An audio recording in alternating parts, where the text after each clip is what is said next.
దేవుడే నరుడిగా భూమి మీదకి రావాల్సినటువంటి అవసరం ఏంటి అని అంటే, దేవుడు మొట్టమొదటిగా చేసినటువంటి మనిషి దేవుడు చెయ్యొద్దు అన్నటువంటి పాపాన్ని చేసి మనుషులందరికీ కూడా మరణాన్ని తీసుకొచ్చాడు. పాపం వల్ల వచ్చే జీతం మరణం. ఈ పాప మరణాలు మనుషులందరి మించి పోవాలి అని అంటే మరొక మనిషి తన రక్తం ద్వారా మనుషులందరి పాపం నిమిత్తమే పాప పరిహారం చెయ్యాలి.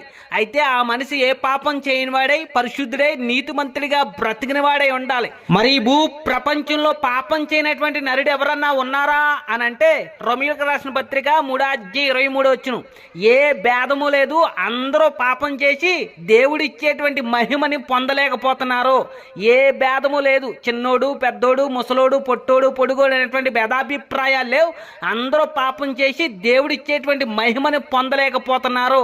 ఇంతకీ మనుషులందరూ పాపం ఎలా చేస్తారు అని అంటే, మనిషి 5 విధాలుగా పాపం చేస్తారు.